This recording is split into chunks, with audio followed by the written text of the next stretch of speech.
Thank you so much for joining me. So I'm Chris. This is how to build an authentic personal brand in the built environment.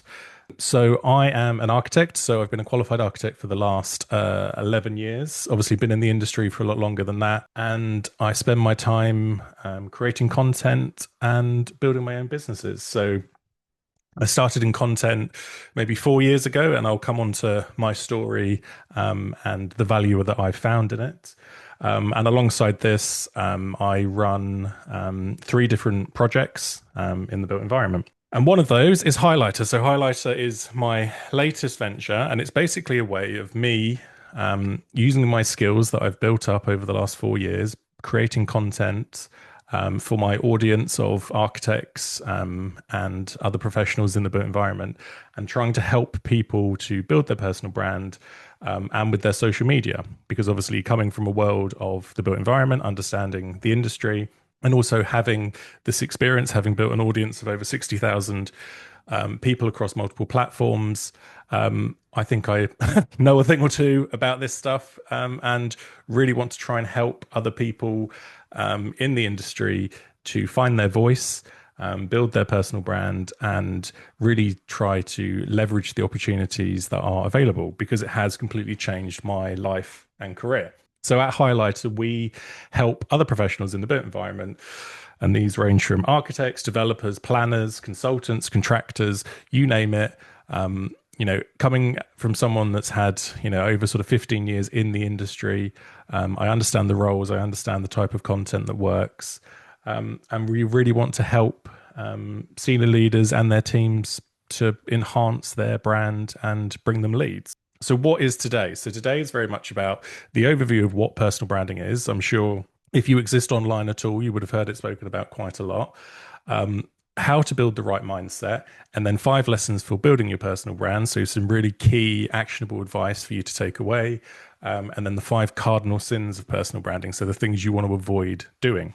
So, I'm just going to talk very quickly about my journey, just to give you some maybe inspiration to see where you can start and where you can go. So, that large-headed child was very shy, very quiet, and found it difficult to really sort of stand out and communicate what I could give to the world. And it's something that's followed me all through my career. Now, I spent my early years at a small passive house practice in the Kent's countryside, so Hawks Architecture, designing one-off houses, which was a really great experience. And then I went up to London and I worked at Squire and Partners for the last 11 years. So starting as a newly qualified architect and leaving as an associate partner. And over that time, obviously, I've gained a huge amount of experience in the design and construction industry. But I think it really did take me a while to really find my voice and find my own platform, I suppose. Now, during COVID, the second COVID lockdown to be specific, I started sharing my sketches online. So sketching is something that's always been part of what I do. I've always enjoyed drawing. That was my route into architecture. And as a sort of cathartic art at the end of the day with, working from home, busy life with the kids, I would sketch. And my wife suggested posting them online. And as I did, it started to gain a little bit of traction, started to build a bit of a community. And I found that by sharing something kind of positive, I could really grab people's attention and I could build a network. So I would go through and draw other architects' buildings, share them with them, and then we'd build up a relationship. And I really found that by providing something of value, it really opened up the conversation. I gained access to lots of architects that I would just never have spoken to before, and really increased my network. And that was really a massive eye opener for me. So that I gradually sort of built up a little bit of a following sketching. And then I sort of pivoted. I still sketch now and then, and I do different projects in sketching, but I pivoted into sort of careers. And mentoring has always been a massive part of my career. I've always mentored in practice. I've always been involved in education groups in universities and part of teaching people their part 3, for example. And I started posting about this online, and I really struggled to build traction. And would spend a lot of time writing posts, would have a handful of likes and comments. And a lot of the time it felt like I was kind of shouting into the void. And it was only really when I started showing my face, and it sounds strange, but actually showing up in person, leaning into my personal brand, if you will, and talking from my own personal experiences where I really started to build traction. So I went from an audience of 2,000 on Instagram to an audience of 30,000 very quickly by starting to show the behind the scenes, and me as an architect and my experience. So moving away from, hiding in the shadows, if you will. But it took a long time. But after that, I started to get a lot of traction, started to be invited to podcasts, be shortlisted for awards, finalist in the Best Use of Social Media Award for Archiboo, which was great. I wrote for magazines, featured in on panels, and it was really, going from someone that was, growing up very shy, found it very difficult to communicate, to finding my voice, putting myself out there, and really growing my career. And it was just because I took charge of it. It was just because I took control. I started controlling the conversation, building my brand. And it's something we can all do. It's not difficult. It's time consuming, yes. And you have to go down the right avenues. And having been through that process, having learned the problems and understand the mistakes, I think I'm in a really good position to, provide advice for other people. And when I was made redundant from my role, so obviously those that are in architecture know the issues of the industry and how likely the ups and downs of the industry are. So I was made redundant from my role of 11 years. And even off the back of that, I jumped straight into building my own business. I even had my article about being made redundant featured in the AJ. And all these opportunities were sat there waiting for me, and it took a point of kind of a negative experience and really turned it on its head because I had so many connections that I'd built. I'd built such a strong network of supporters that there were so many opportunities waiting for me on the other side. And now I'm the host of the Bespoke Careers podcast. So that's going amazingly well. We've got a really great audience and some really wonderful guests lined up. Over 60,000 followers on the variety of social media platforms. And now I'm building my different projects in the built environment. So I have my own very small architecture practice in the Kent countryside. I'm building a community for young architects, which is an online community. And I have Highlighter helping people with their personal branding and their social media. And this isn't me, using it to show off to a room of strangers. It's about communicating that, if you take control of your career, if you start putting yourself out there, these opportunities will come to you. And that's the amazing thing about it, is that I would say 95% of the things that I now do, people come to me with them. It's not me going out and pitching. It's not me going out and asking for those opportunities. It's people coming to me because they know me. They know me, they like me, and they trust me because of what I put out online. So I'm going to shut up about me and start teaching you some bits and pieces that you can use in your career. So, what is personal branding? So I like to think of personal branding as the shaping of your reputation, the intentional practice of defining and communicating our value. And the really interesting thing is that obviously we all kind of understand reputation. We understand what it's like to have a reputation. And, we all have one, what we do, how we do it, how we treat other people, our values. But the problem is without our helping hand, it may not always ring true to expectations. There's this quote that's probably bandied about quite a lot by Jeff Bezos, which is what people say about you when you're not in the room. But the point is that we already have a personal brand, but it just might not be what you expect it to be. So we have this thing about expectation versus reality. We think we're an Aston Martin, but in reality, people might think we're a Skoda. And that's about them not quite understanding the value we bring. So I want you to think about, what do people say about you? What are those real values that you bring? What are those things that define you as a professional, as a person?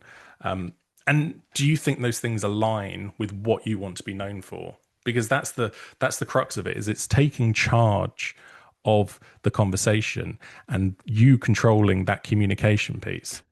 The other thing is, are you even visible? If I, put your name into LinkedIn or into Google, would you come up? Are you known to the industry?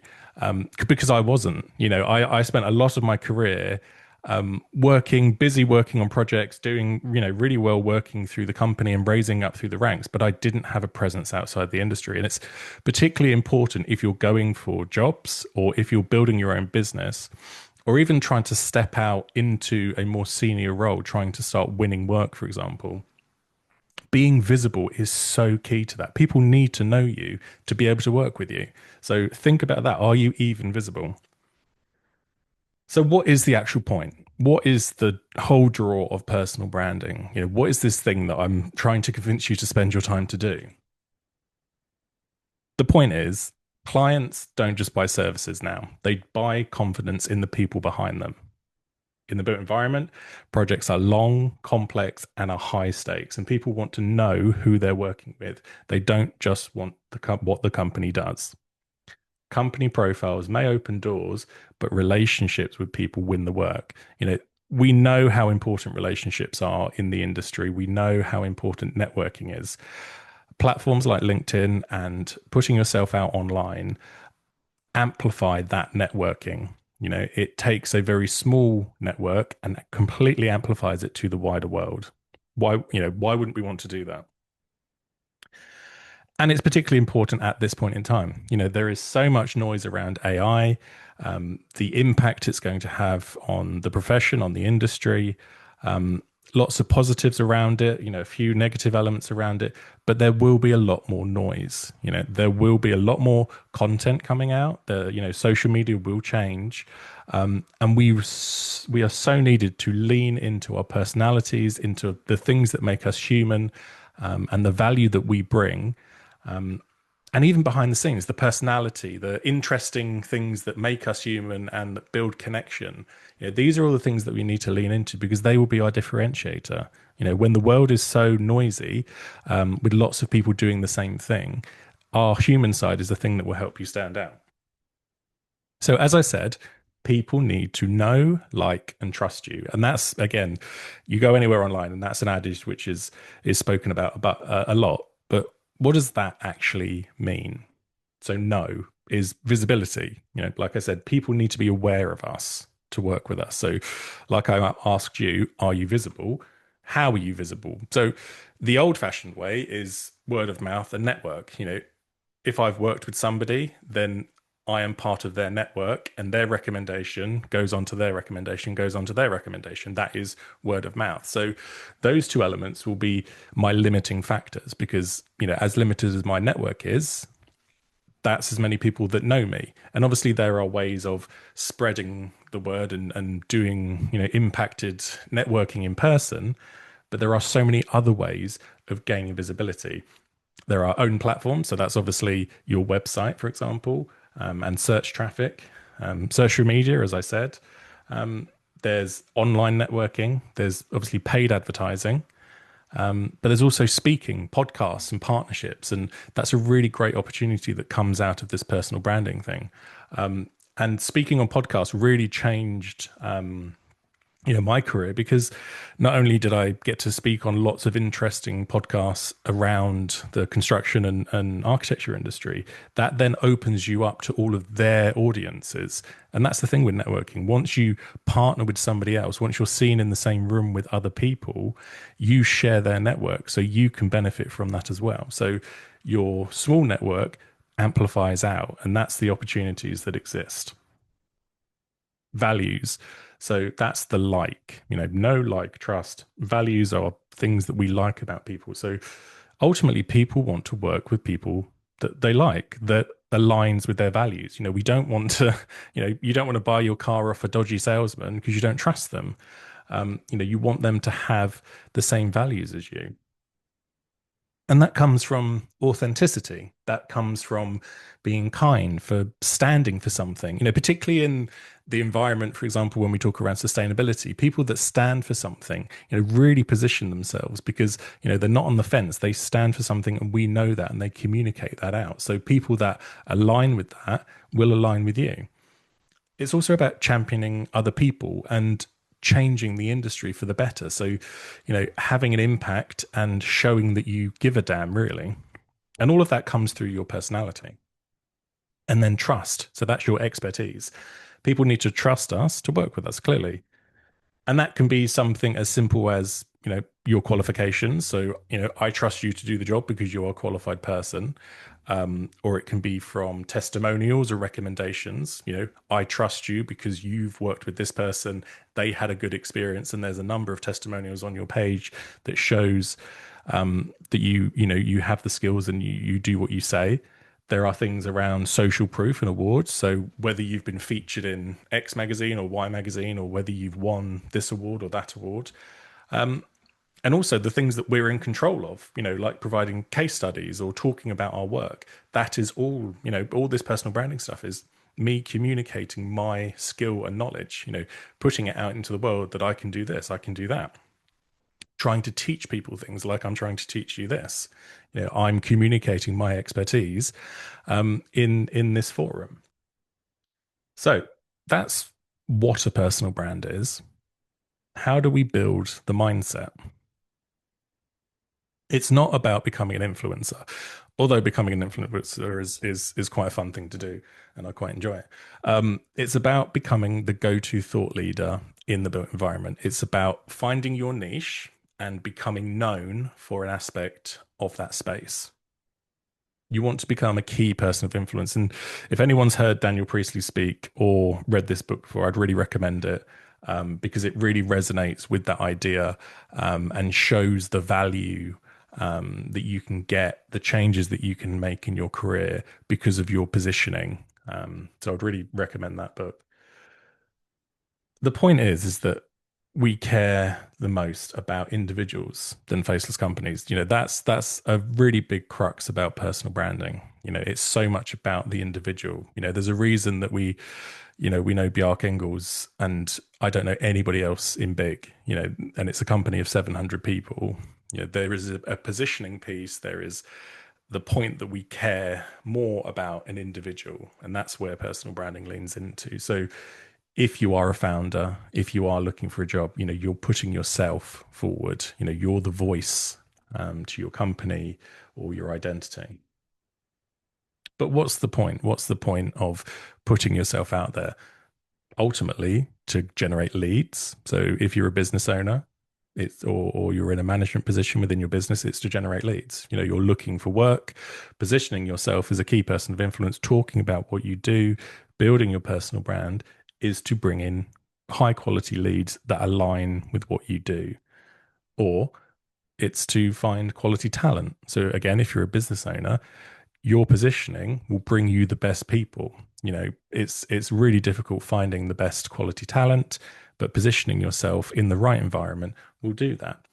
And particularly, it works the inverse way. As I mentioned, if you're looking for a job, talking about what you're interested in, positioning yourself, sharing those ideas, not just, doing one post on LinkedIn that shows your whole portfolio, breaking it down into individual posts to communicate what you do, what you're interested in, and really networking has so much power to it.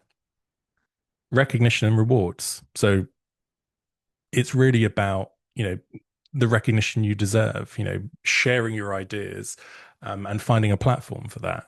And really with that, it's a snowball effect, because with that recognition comes more leads and comes more quality talent.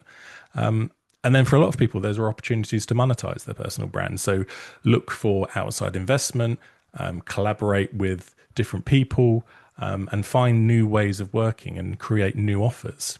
My company, really, Highlighter, has been born out of me building my personal brand and leaning into that, providing a service that's outside of the normal architecture remit. I can now build a very sort of flexible model where I have a small practice and I do this as well. And it allows me to balance my income and my interests in my business because I've built a personal brand with, clients coming to me. So it's not just about LinkedIn, but LinkedIn is a really good place to start. And I'll come on to all those tips around LinkedIn. There's a lot of noise around LinkedIn at the moment. But I would say, having built an audience on Instagram and on LinkedIn, the quality of the connections, the power of the tool, and the amount of interest and leads are so much more powerful for me on LinkedIn. So I'd really recommend people leaning into LinkedIn. There are 44.6 million users in the UK. Still only around 1% of people post. So the minute you start posting on LinkedIn, you are in, you're still very much in the minority, and you will get the eyes on your work and your ideas. You're still in a really good position. We're not oversaturated. The other really beneficial thing is that it's predominantly text and image based. Now, I found quite a lot of success on Instagram, for example, with video content. Video content is great, it's really compelling, but it takes a long time to make. It really does. And you also have to, go through these whole hurdles of showing yourself on camera, you know, learning how to talk to people.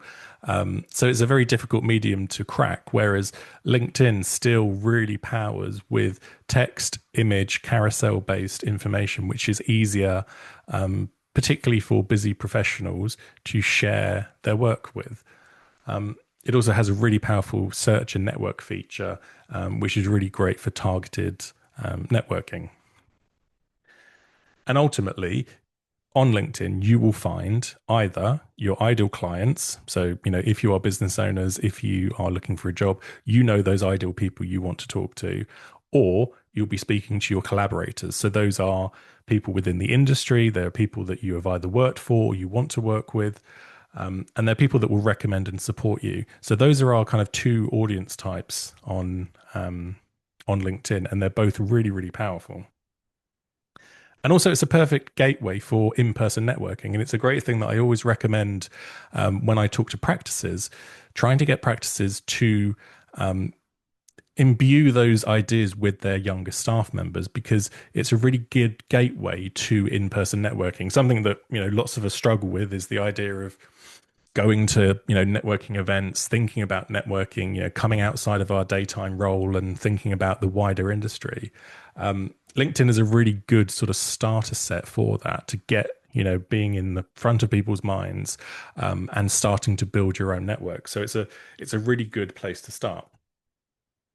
So I've done the spiel, but really you're probably sitting there thinking to yourself one of these things: I'll start soon. My employer doesn't want me to start on LinkedIn. What about if people judge me? I'm not good at writing. I don't have time. That's a big one that people always say.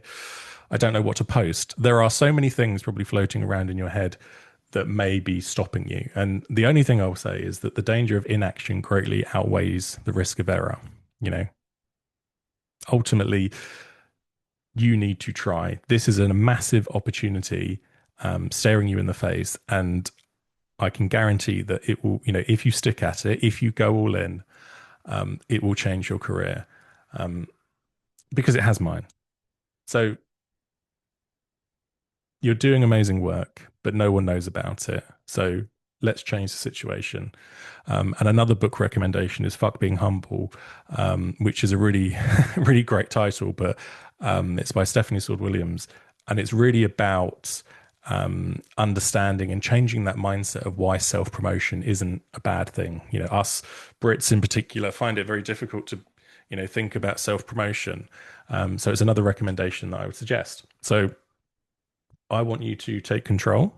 I want you to become your own biggest cheerleader, and start getting the leads and the recognition that you deserve. And this is here to help you. So let's get started. I'm going to put in my spiel about my cohort. So I run a 4-week cohort. So we have 4 weekly sessions. This is obviously for professionals in the built environment specifically. We have 4 live weekly sessions with a group of 10 of us. So, it's a close knit group. We have a one-to-one session with me, so to go through your strategy.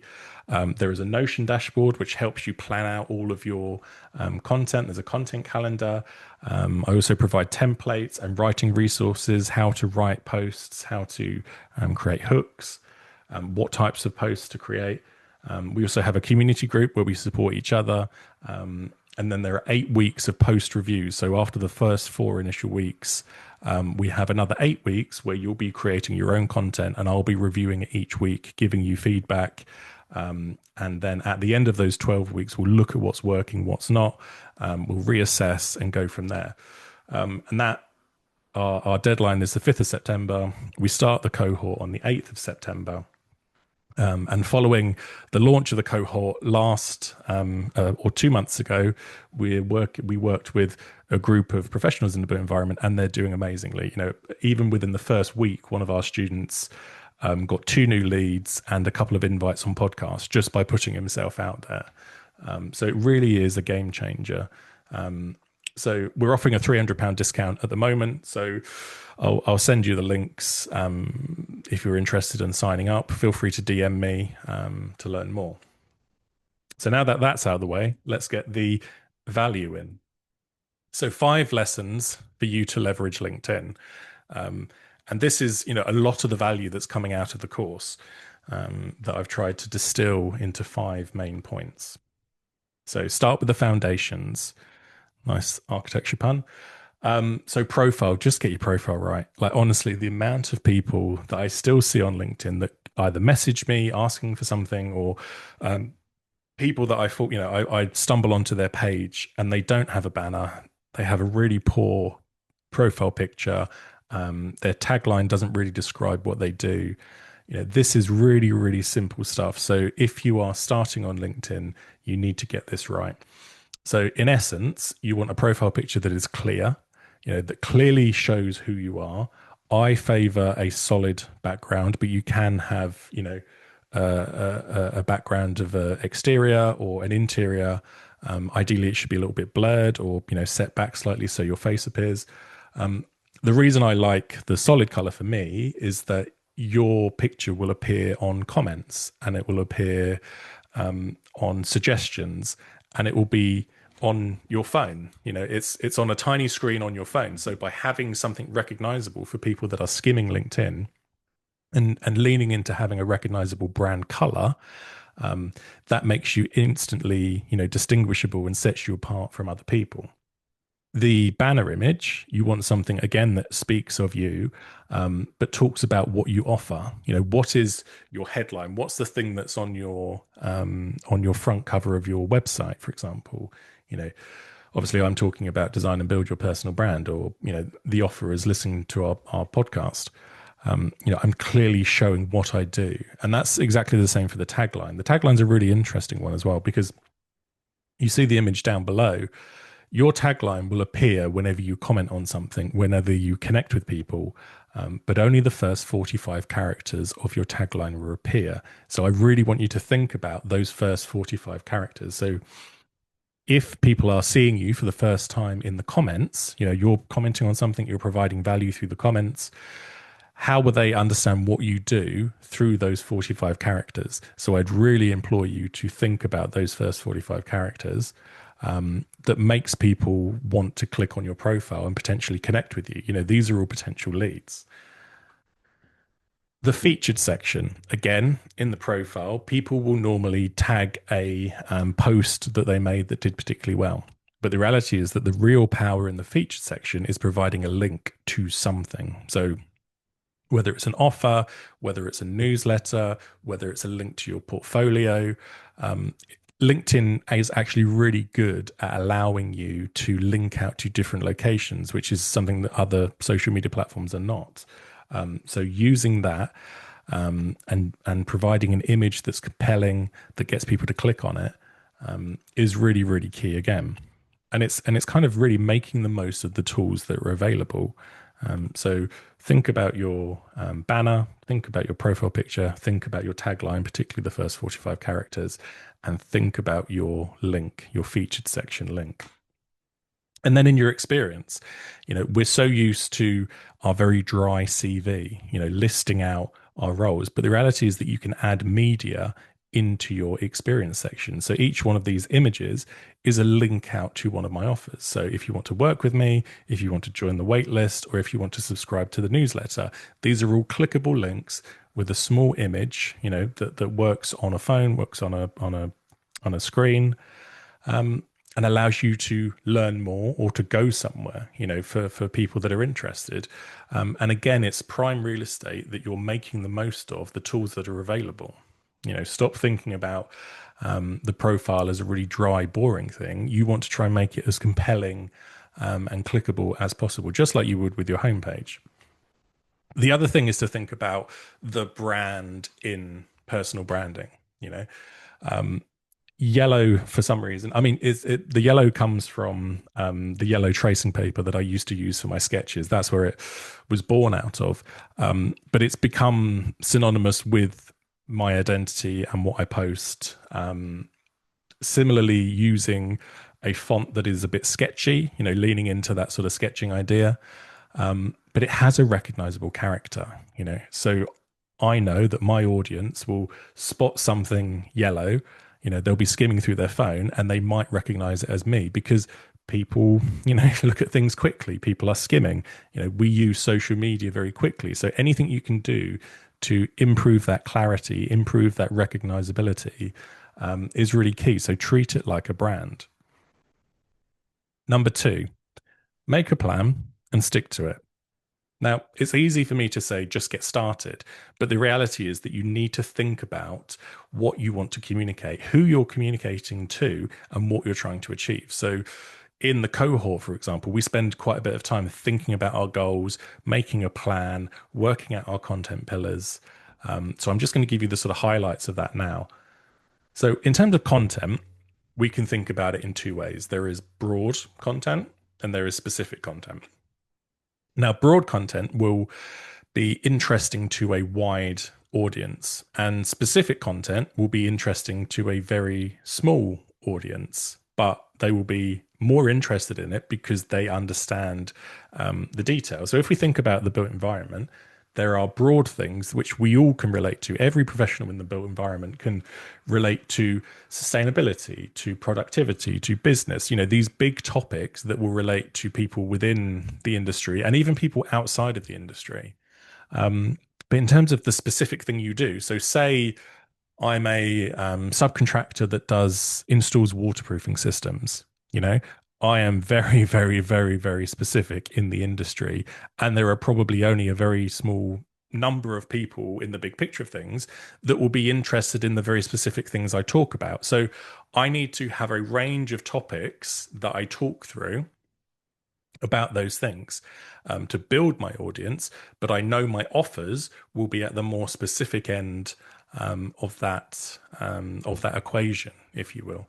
So the point is that if we want to build a wider audience, we need to have some broad topics, but also if we want to convert leads and potential clients, we also need to lead into those specific things.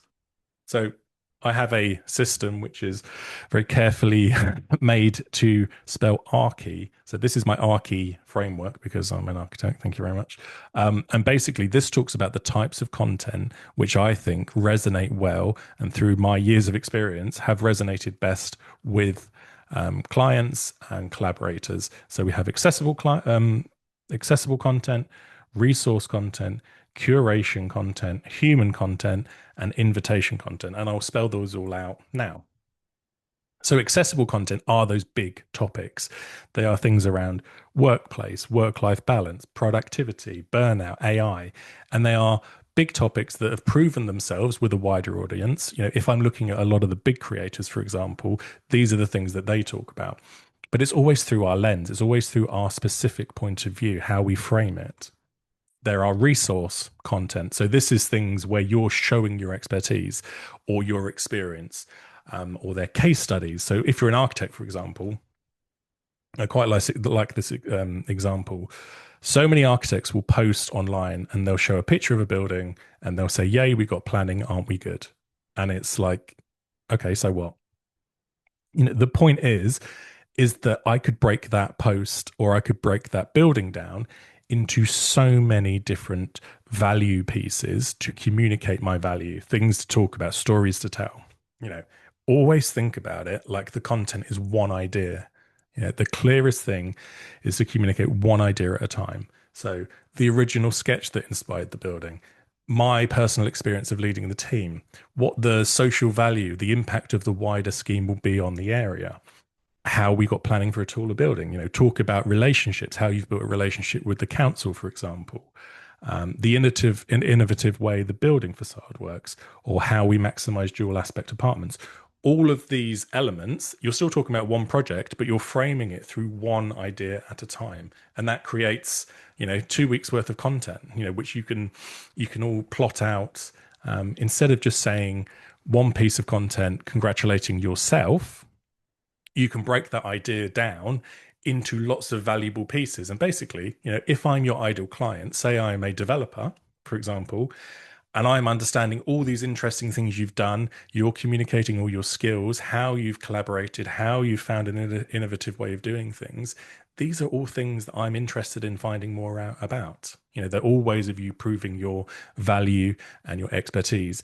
And obviously, you're sharing them with the world.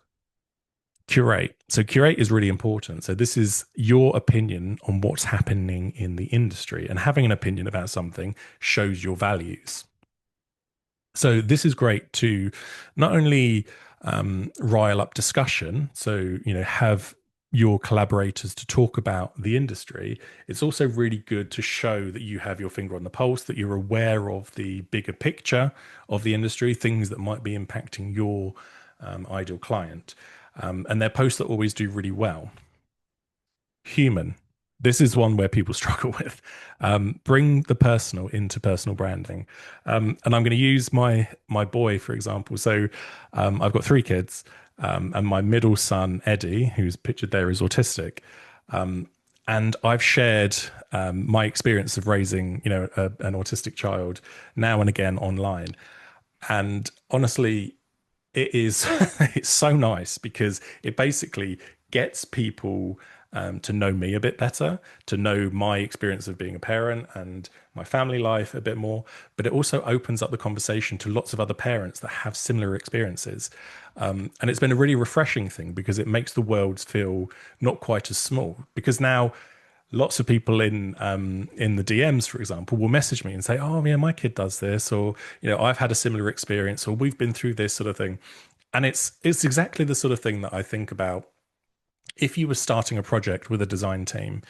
If you wanted to break the ice, for example, maybe you'll go for lunch together, or you'll go down the pub, for example.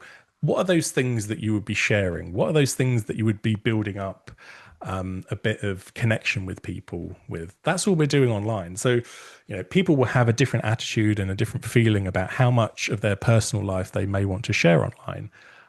But I would definitely say peppering, your content and the stuff you're communicating out with some personality, with your wins, with your losses, with interesting things that are happening in your life or your experiences, or even, your why. Why do you do these things? Why are you in the industry? What was it from a young age? Your personal story, for example, because ultimately, people buy from people, and emotion brings connection. It builds that connection with your audience and your potential clients. But you will all have your own, litmus in terms of where you want to be positioned on that. Some people feel very nervous about sharing anything. Some people like oversharing, probably like me. But I think it has a huge value to it because it builds connection, it builds authenticity, and you can do it in a professional way. And then invite. So invite are the posts where you're basically asking something. All this content that you're creating, all these ideas that you're sharing, all this messaging that you're putting out there is all free. It's all, you communicating something out. You're trying to help people, you're trying to educate. And the invite is basically reminding people that you have an offer, you have something to ask. So that could be an invite to an event that you're doing, an invite to your podcast, an invite to your newsletter, or it could be something as simple as an invite to follow or invite to book a CPD if you're a supplier, for example, or an invite to view your portfolio. Having, again, these small posts every now and again, we don't want to do too many of them, but inviting people to something, again, is really, really key. And that fills out this Archie framework. Now, consistency. Consistency, consistency, consistency. And this is the thing that so many of us fail at.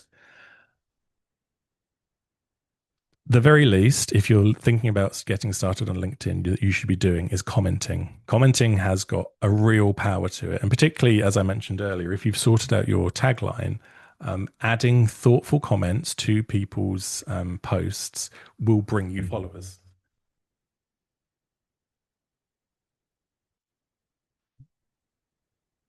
It will bring you followers and it will gain you attention.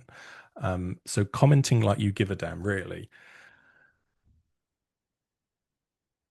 Set a smart goal. So in the cohort, as I mentioned, we really double down on setting a smart goal. And a smart goal isn't necessarily a follower count because we're not that interested in the vanity metrics. It's not about growing a massive following. It's about leads. It's about invitations to things. What are the things that you want to be getting out of this? Is it just about getting clients, or is it about finding a job? Is it about increasing your network? Is it about attending events or being invited on a podcast? We need to set our goals and then be able to review our content, look to see what's working, what might not be working, and then pivoting and doubling down on the things that do work. Build a habit. Now, when I say 5 times a week, people always get scared, but I will explain. The way my brain works is that if I know that every weekday I post something and I spend time engaging on LinkedIn, that is just something I do. Just like brushing my teeth, just like going to the gym, it is something I do and I make time for it in my calendar every day. And that's the way my brain works. And it has worked very well for me to show up every weekday for the last couple of years. And obviously, I don't when I'm on holiday.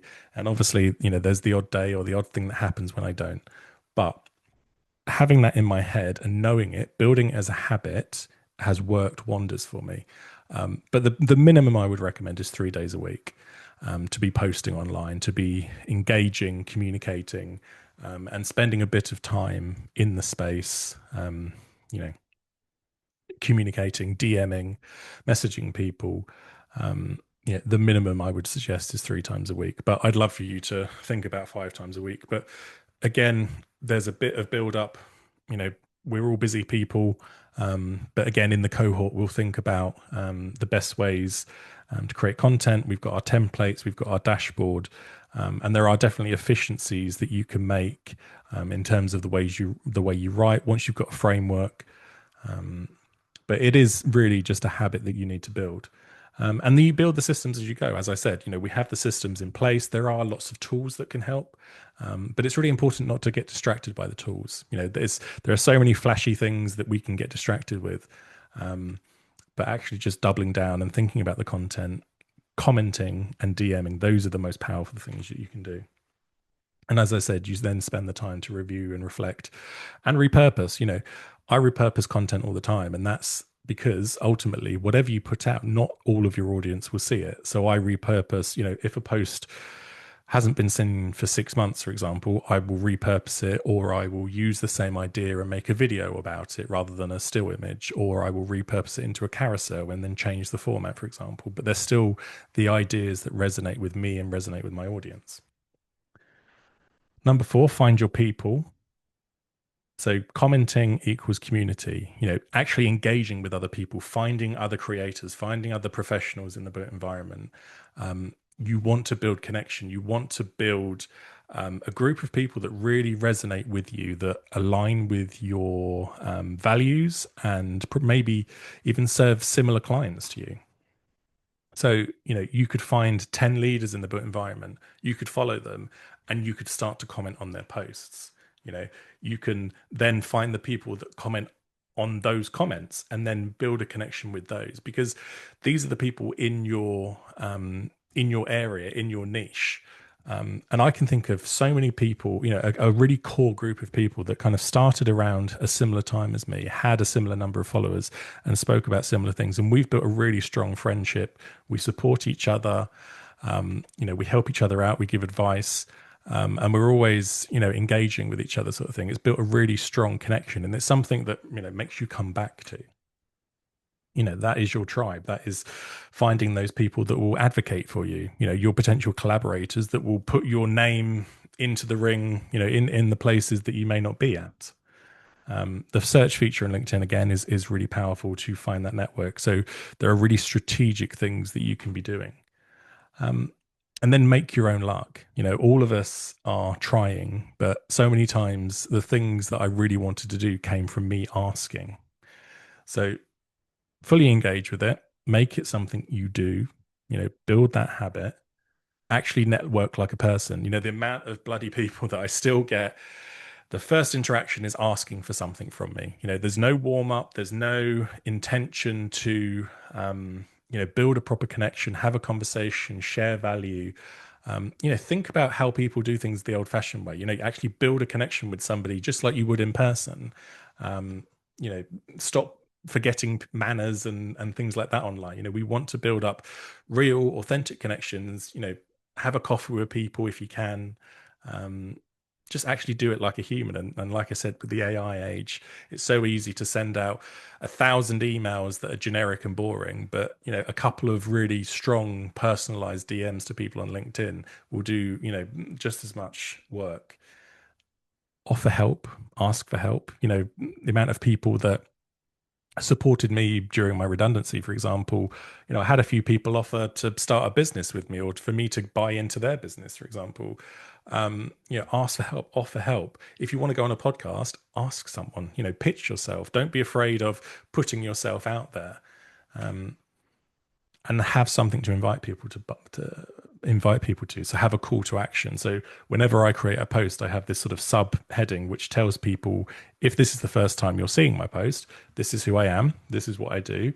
Repost it if it resonated with you, and this is what I talk about. So you're asking someone to do something, and strangely enough, the human psychology behind it, people will often do it because you have specifically spelt it out to them. But as you grow, you may have a newsletter to invite people to, an event, a website, a YouTube channel, for example. The LinkedIn can be your first contact with somebody, but having something else to invite people to in your ecosystem cements that connection, and it shows those sort of touch points. Now, just to end on, we now have the 5 cardinal sins of LinkedIn. So I've shown you the 5 things that you really want to think about. And I appreciate there's quite a lot to get through, and I've been speaking quite fast. But feel free to rewatch the video, which is being recorded. The 5 cardinal sins of LinkedIn. So these are things that if you want to build an authentic personal brand, these are the things that you shouldn't do. So never post and ghost. So this is when you post your content or you post an idea out onto LinkedIn, and then you never pick it up again. And there are people commenting on it, or they're liking it. They're engaging with it. You've put something out there and there are people engaging with it. So they've taken their time, the time out of their day, the time out of their professional working day to comment or engage with your post. The very least you can do is to comment back, something meaningful. Even DM them and say, oh, I'm glad you find that interesting. Build a connection off the back of it, because they've shown an interest in your work by commenting on it. They're willing to start that connection. They're willing to put themselves out by commenting on your piece, and that's a really, it's an open door for you to then build a relationship with someone. So the very least you can do is to respond to comments in a timely manner as well. So they say ideally within the first hour. Never commit a mass tagging or hashtagging. So hashtags, I don't even bother with hashtags. Like, the time of hashtags, I think, is gone. LinkedIn is just reading the words in your content. But what people often do is that, say they've been to a conference, for example, and they've met 30 people. They'll say, oh, I had a lovely time at the conference, and I met all these people, tag, tag, tag, tag, tag, tag, tag. With the hope that that will build traction, because obviously it's tagging lots of people that will be alerted. The problem is the way LinkedIn looks at that is, if those people don't react to that post within the first hour, it basically puts the post in the toilet. It really limits the growth of that post, because those people haven't engaged with it, and those are the people that are tagged in it. And lots of creators, you will find, tag other creators in that space to try and boost their posts, and it's really not the sort of etiquette. So don't start, if there is 1 or 2 people that you want to reference in a post, or you want to talk to them or they've inspired you with this post, I think that's fine. But a mass tagging will ruin your traction for your post. And it's just not a really good idea to do. Never pitch slap a prospect. So this is what I'm talking about when people just cold DM you out of nowhere. You've never met them before. You've just connected with them and they're trying to sell you something. This is your first impression. We're all professionals. We're all here to do a good job, to promote ourselves, to build real connections. And the very, very worst thing you can do is just ask for something straight away. It ruins that sort of personal side of the thing. It shows, it limits your character, for example. It's a really bad idea. And yet people do it all the time. I'm still every day I get connection requests or DMs just asking me for something or asking me to buy something. So just avoid it. Lead with value, lead with generosity and genuine connection. Try and build a relationship, have a conversation with people. We can do this in a soft way. You can have a conversation with people, you can message them back and forth, build a bit of rapport with them, and then talk about what you're offering. There are ways and means of doing this sensibly, that don't hurt your sort of prospects. Don't waste time resharing. So this is a bit of a controversial one and something that I see so many people do. Your company page, for example, may post something and then you're being asked by your team to reshare it. And the problem is that you resharing it has such little reach. So there's something in the LinkedIn algorithm which means that resharing has a really poor reach. And the reality is that if you just took that same image that was used by your business, by your company page, and you just rewrote the text from your personal point of view and posted that, that would have so much more traction from your personal page than it will from your business page. So I always recommend to people just write it from your personal page, even if you're just posting it yourself and it's the same words. Posting it from your personal page will have so much more. They talk about something like 7 times the traction a personal profile has over a business page. So I really don't recommend people just resharing their business posts. And then last of all, don't just post artificial intelligence. So interestingly, LinkedIn is now showing up when you post a fully AI generated image. There's a little logo in the top corner which shows how that image was created, which is one thing. But in essence, don't, AI is fine as a tool to use. I use ChatGPT, I use lots of different tools to create content, to think about things. But I always write it myself. Whether if I'm spitballing with ChatGPT to come up with ideas, I'm always the one editing, changing, the words so it comes from a human point of view. Never just post, what comes out of AI, because people will see, people will understand. The whole point in this whole conversation is about the personal side of things. You showing your value as a human. So just doing that, just is completely the wrong way to go about things. So those are the 5 cardinal sins of personal branding. We've obviously had the 5 tips to personal branding, and we've explained what personal branding is and how you build the personal branding mindset.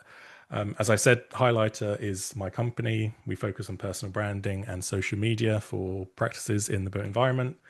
And as I said, I'd love, to help some of you guys a bit closer up. The 4-week group cohort is definitely the most cost-effective way for you to get support.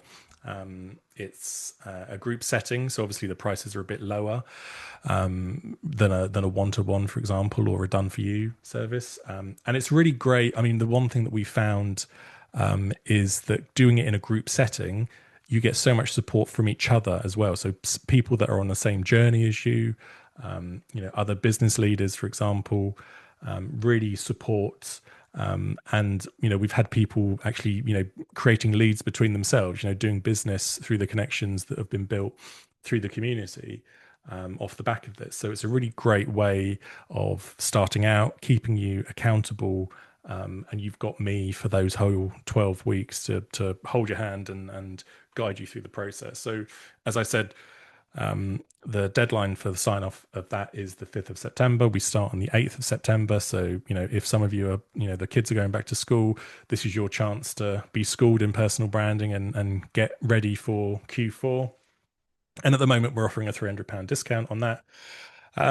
And alongside that, we offer in-person workshops. So I've done a few of those, talking with practices and businesses in the built environment, to really try to help your team. So to get some of the other staff involved to build their brands online. And we also work with companies to build their social media strategy, to ghostwrite content. So if all of this is actually too time intensive, we can take that off your plate and we can build the content in your voice. And we also offer one-to-one coaching. So that's it from me. I think I've hit the timing pretty spot on, which is pretty good. I know I've been speaking quite quickly, but I will send you the presentation over email by the end of the day. If you want to follow me on LinkedIn, I share advice around careers, personal branding, and architecture. And if you want to work with us, just check out our website, which is highlighter.uk. Or feel free to email me at chris@highlighter.uk as well. Thank you so much for listening. And yeah, if you want any advice, if you've got any quick questions, feel free to email me or DM me. I'm quite friendly and approachable. Great. I'm going to leave it there. If anyone has any more questions, feel free to connect with me on LinkedIn. Please expect the email by the end of the day. And yeah, tell your friends, and hopefully I'll see some of you in the cohort starting on the 8th of September. Thank you so much.